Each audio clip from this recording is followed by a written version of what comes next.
Welcome dear participants.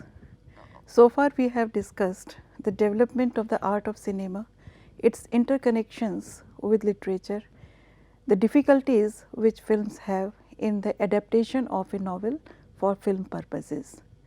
Today we would discuss certain technical terms and certain techniques and conventions which have been developed in cinematography to represent the reality in a particular manner. The first term which is often used is mise-en-scène, which is a French term which means placing on a stage. In the theatre, it used to refer to everything which was available on the stage, including the lighting arrangements, the props, the background, the actors, etc.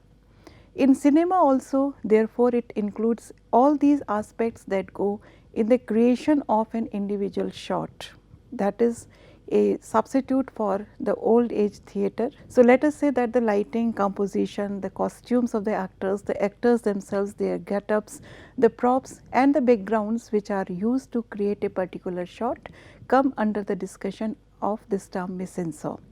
So, it relates in a way to the spatial aspects of the film. It helps us to understand the visual space, and whereas the montage is a modifier of the time, we find that mise-en-scène is a modifier of space. Various elements which go in the understanding of mise-en-scène are lighting, which we would discuss at this point. The lighting is arranged in 3 points. It can be termed as high, low and back. These type of light arrangements are used to develop a particular type of a contrast or to highlight a particular character. They are also used to create a mood with the help of the lighting. For example, for depicting a climate of romance or a light-hearted comedy, the lighting arrangement can be soft. On the other hand, the shadows and darker tones and palettes can be used to show the oncoming of something evil, the crime thrillers, the suspense or a horror film, etc. So, these lightings reflect the tone of the scene as well as they also reflect the mood of the character. They also suggest the particular timings, for example, darkness for the night, for the stormy scene also a particular lighting arrangement can be used to suggest it. The daylight is represented by the clear lighting arrangements. Costumes are also an important part of filmmaking because they help us to understand the verisimilitude which is necessary to appreciate a movie, and they add to the believability of the movie. It also helps us in differentiating the actors and also the time period which is represented in a movie. For example, the costumes of a World War movie would be very different from the costumes of a science fiction, and the very way in which the costumes are depicted, we find that the authenticity is also given to the depiction. The time period of the film is marked by the costumes, and at the same times it is used to mark the status, the class, the gender, etc. of different characters. On the basis of the costumes, we find that with a simple glance, the spectator can find out whether a person, the character belongs to the higher class, the elite or to the working class, etc. So, the settings are the visual element which is provided in the film. They incorporate the background and the location also, and all related special configurations which go into the projection of a particular scene. In the films, we find that depending on the finances which are available, the natural scenes as well as the artificial settings can be used. In a way, we find that technology has played a very major and significant role in substituting the setting. So, we find that with the help of computer graphics, the need of creating a particular type of setting can be done away with, as we have seen in the VFX used very effectively in TV serials like Game of Thrones and other science fiction movies also. However, these decisions about the settings depend on the budget, the time which is available, as well as other facilities which one has to take care of. So, normally it is considered that the sets or the VFX created special effects are helpful because they are cost effective and at the same time filmmakers can have greater control on them.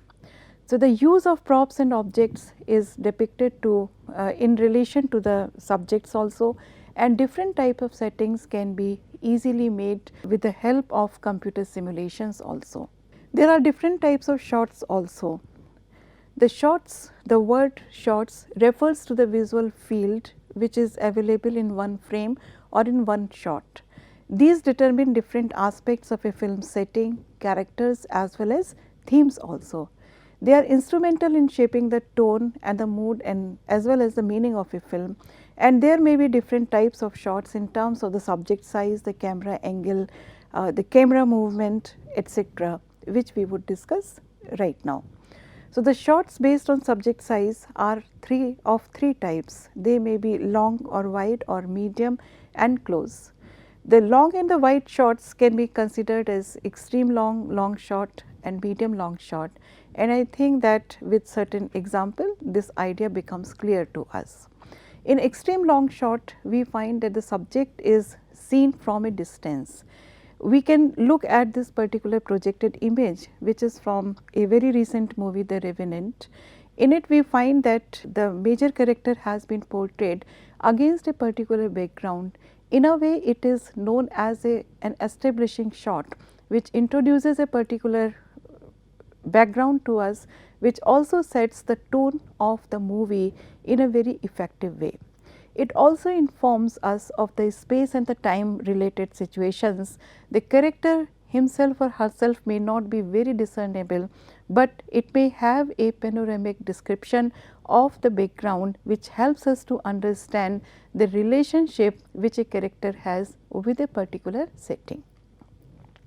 In the long shot, we find that the emphasis is both on the subjects and the surroundings. The frame contains the full subject, and at the same time we find that the main character may have the discernible full appearance and the background is also discernible. These type of shots are used to project the relationship of the character with the environment, and also they tell us about the tone and the mood which the filmmaker wants to project. This particular image from the Pirates of the Caribbean, Dead Men Tell No Tales, is very clear example of an effective and beautiful long shot. Medium long shots are normally filmed or used in a film to suggest the hierarchical relationships with a character. It splits the difference between a long shot and a medium shot, and the character is shown from knees up. So, when it is a low angle, that is the character or the actor is shown from the ground up, we find that it makes the character look rather menacing and powerful. In this particular image from the Dark Knight, we find that the menacing attitude of the character is discernible in this medium long shot. On the other hand, we find that in the medium shot, the subject is shown, the character is shown from the waist up, and the character is also shown from a discernible space where we can have a very clear view of the character's expressions, also their emotional states, and at the same time the background is also discernible. It is not completely overshadowed. This particular still from a popular TV serial based on Sherlock Holmes is a very beautiful specimen of a medium shot. Medium close up, as you can make out, focuses on the photograph of a chest up position of a particular actor or actress. It favors the face, but at the same time it keeps the subject or the character at a certain distance, as this particular example shows us. All of us are familiar with the word close up. It frames a particular part of the character. In close ups, if the subject is a person, then the frame is filled with the subject's face, and then it calls attentions to the reactions and emotions of a subject. Normally it is used to suggest the extent of the emotional upheaval which is being portrayed by a character. It is usually used in those situations when a character is undergoing severe traumatic psychological difficulties or upheavals. It also brings the subject close to the audience, and it helps the audience to have certain type of relationship or feeling or empathy towards these characters. It is also a particularly favorable shot during the filming of dialogues, and this example from the film The Girl with the Dragon Tattoo exemplifies it. In comparison to that, we find that extreme close up is used when a particular emphatic expression has to be displayed. The entire frame is filled up with the subject, and generally we find that the focus is on a body part. If the focus is on the face, we find that the camera focuses either on the eyes or on the lips, the mouth of the character, because the emotional state can be best exhibited either by the expression of the eyes or by the curve of the lips on a man's face. It also captures the slightest change possible, and in fact the capability of an actor to impersonate a particular emotion is extremely important in these type of extreme close up shots.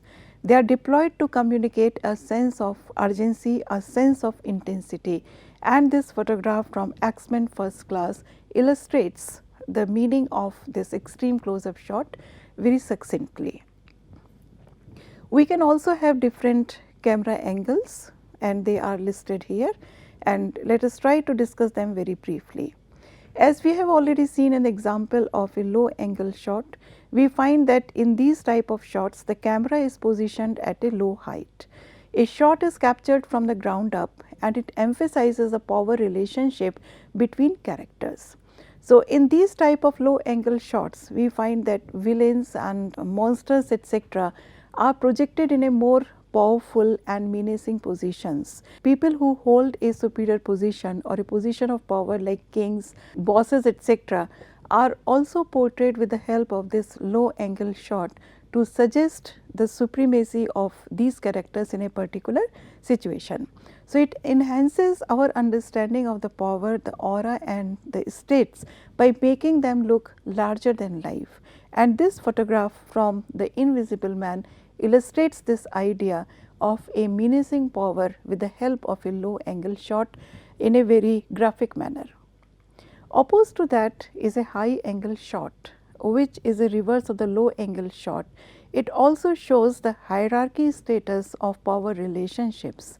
In this particular type of a shot, camera is placed at a greater height. It looks down at the subject and makes the subject look powerless in a position which is humiliating, which is vulnerable, and therefore, the person who is depicted in this particular position feels exposed and threatened. This particular example from the famous movie The Citizen Kane also illustrates the vulnerability and the confused status of this character with the help of this high angle shot. The eye level shot is basically an attempt to mimic the way people normally behave in their day to day life. Here in these shots we find that the camera is positioned at the eye level.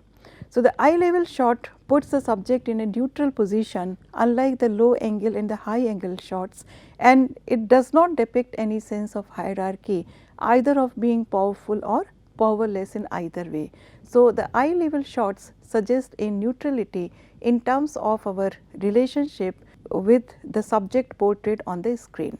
The shot, which is bird's eye view, is an overhead shot which is taken from a considerable height, as the name, the title itself, the nomenclature suggests. Often we find that in the filming of these shots, the camera is attached to a crane or to a drone or to even a helicopter, and it captures a great deal of the location simultaneously. Normally it is used in establishing shots, shots which introduce us to a particular introductory aspect of a movie. They also capture feelings of freedom, release, solitude, isolation etc., and they are used in chase sequences as well as in battle sequences. Here is a video which we would play for about 30 seconds to give you an understanding of what this shot exactly illustrates.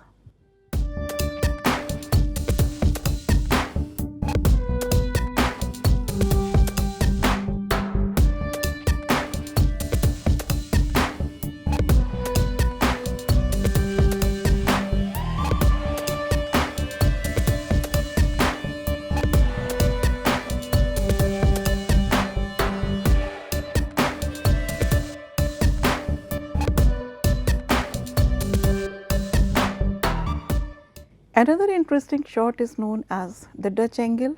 It is also known as the canted angle, the Dutch tilt or the oblique angle.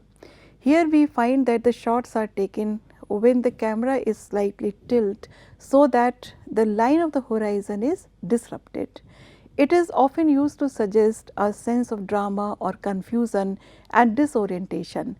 The asymmetrical projection of things on the screen suggests an asymmetry in the psychological and emotional state of the person or of the situation which the film wants to suggest. This is a representative shot from Slumdog Millionaire. The link is also given here if you want to watch it for further understanding of the Dutch angle shot.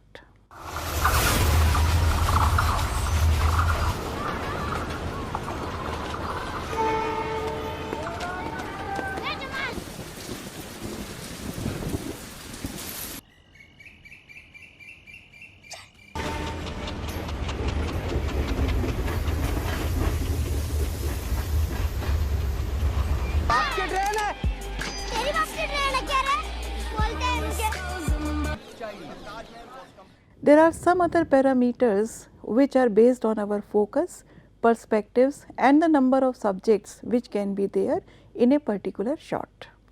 In a shallow focus, we find that the focus is on the main subject, the main character, and the depth of field is rather limited. So, the scenery or the background is rather blurred and the focus is on the face or the appearance of the main character. It also brings us to a closer understanding of the person who is being projected on the screen, and at the same time it makes us aware that the person who is projected with the help of shallow focus has to play an important role in the movie. This medium close up, this shallow focus shot in Marie Antoinette also suggests this very feeling to the viewer. In contrast, we find that in a deep focus shot, both the subjects and the background are in focus. It is a visually very dense shot and it establishes how the subjects relate to the surroundings and to a particular situation which is being contextualized with the help of this shot. This photograph from 12 Angry Men suggests how deeply tense this photograph is. This situation also depicts the relationship of these 12 people who are being projected here with a particular context. This over the shoulder shot is used normally in conversational scenes.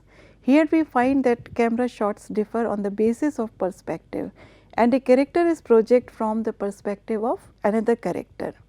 So, it is primarily a dialogue centric shot, and here we find that this representative face of the character Rose in Titanic also depicts the idea of over the shoulder shot. So, we find that this particular character is being projected from the perspective of another character. The point of view shot is a very interesting one. It shows a point of view of one or more characters. It takes us inside the mind of the character and the audiences can see what the character can see. The shot only covers the actual visual field of the character, and it has also been very effectively used in various sequences of Harry Potter, particularly when Harry Potter thinks about Voldemort. It is often used to create suspense and drama and used in horror and suspense thrillers, and this is representation from a movie Being Malkovich. The link for it is also given if one wants to view it completely. We would play it for about 30 seconds to give you a clear idea of what we want to suggest by a point of view shot.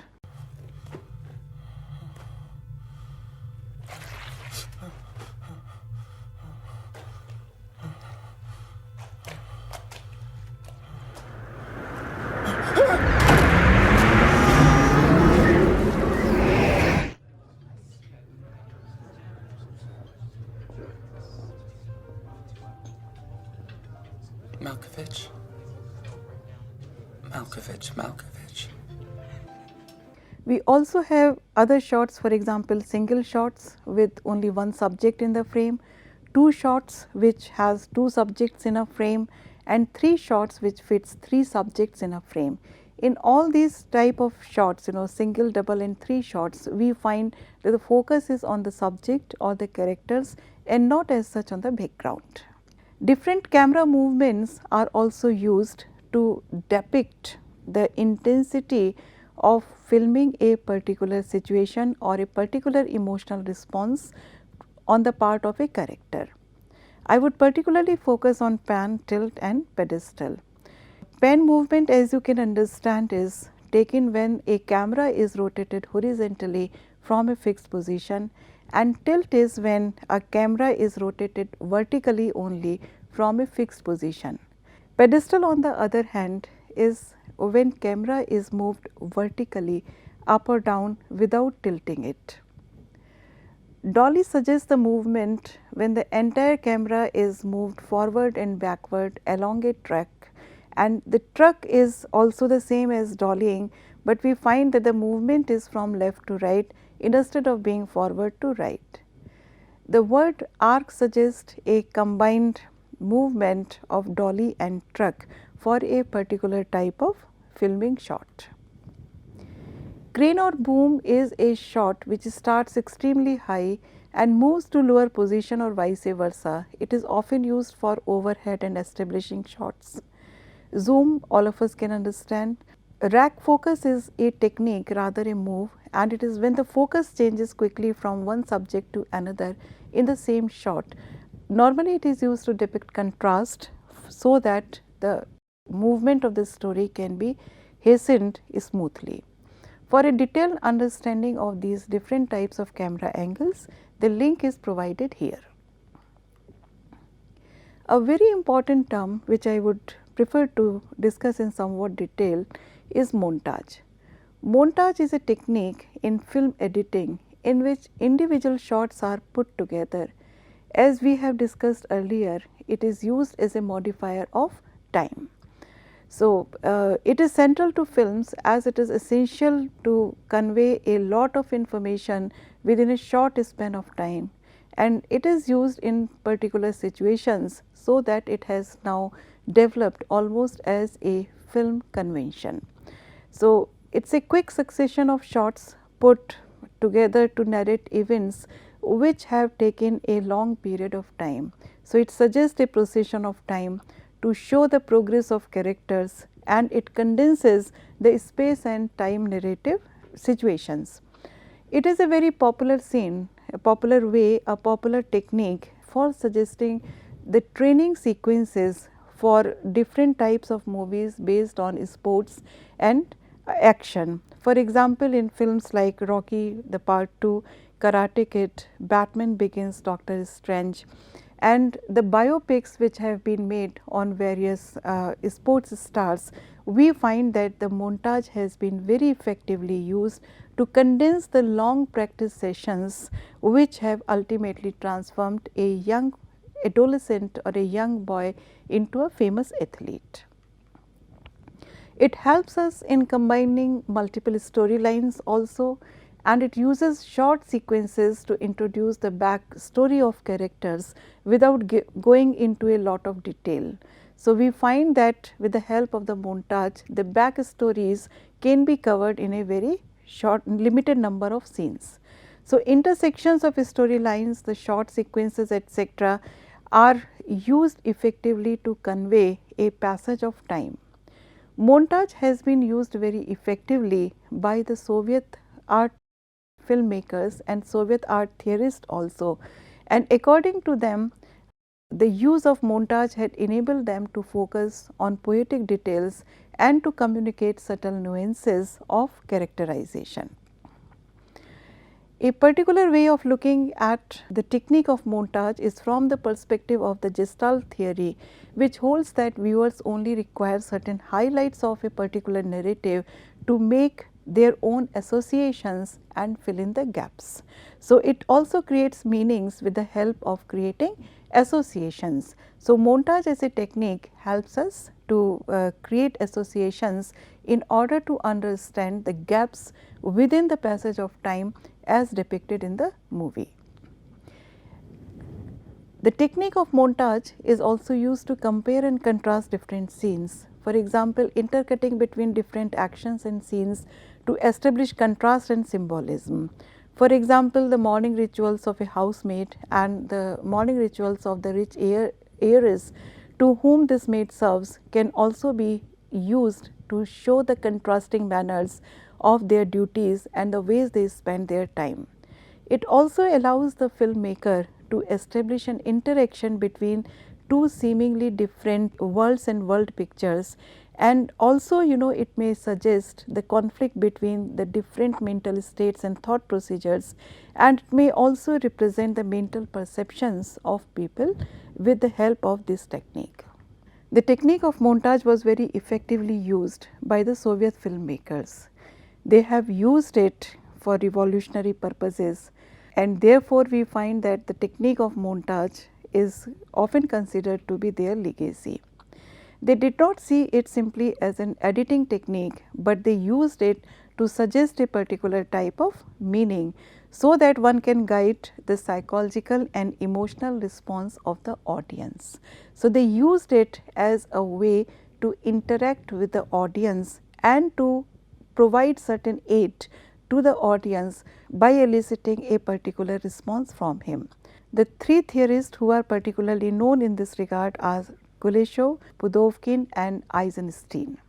Kuleshov had demonstrated with the help of an experience that audience draw meanings from the interaction of shots rather than creating meaning on the basis of an individual shot only. In this experiment, he had filmed a shot of an actor with a neutral but intense expression and combined this shot with three different items. He combined this shot, the same shot, with a bowl of food, a child in a coffin and the photograph of a pretty lady. And he showed in the resulting sequences that different audiences attach different significance to the same neutral yet intense expression of this actor. When this face was shown with a bowl of food, audience normally related it with hunger.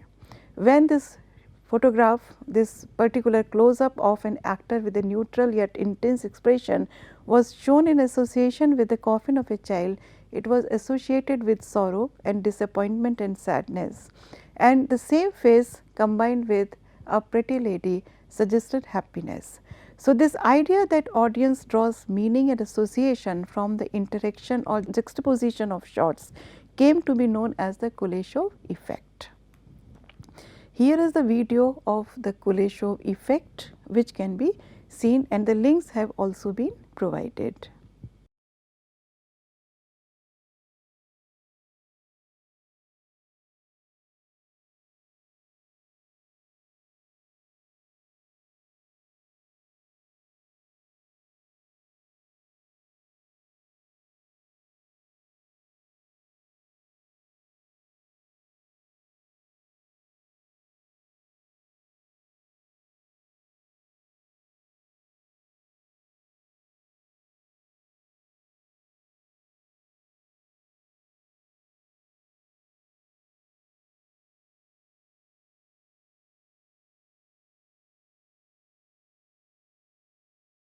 Another filmmaker who has a very dominant place as far as the theory of montage is concerned is Pudovkin.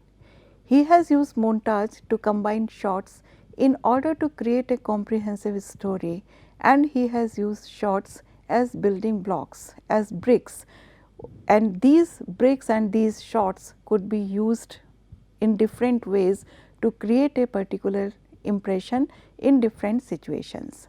So, editing according to Pudovkin is about combining these shots.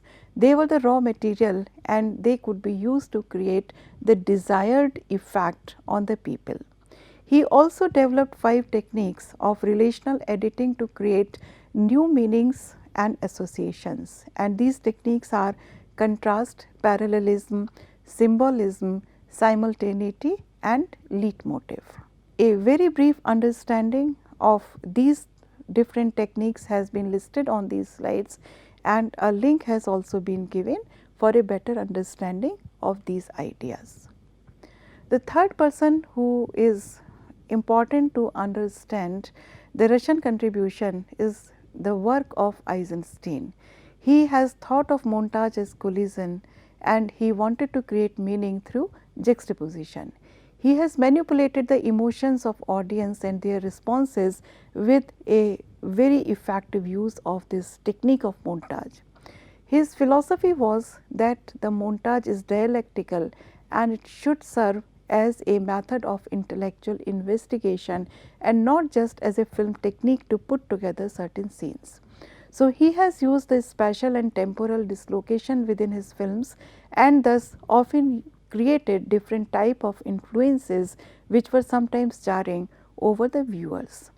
His theory of montage involves a particular type of violence of cinema and he also used to say that we do not require a cinema eye or a cine eye, but what we require is a cine fist. So, he had embraced documentary style of filmmaking and the different kinds of montages he had used were metric, rhythmic, tonal, overtonal and intellectual montages. So, during this module we have taken up a discussion of certain terms and techniques which are helpful in understanding how the film is made and how the meaning is created with the help of this medium. In the next module, we will take up a film as a case study to understand the application of these different types of techniques and adaptation theories which we have discussed so far. Thank you.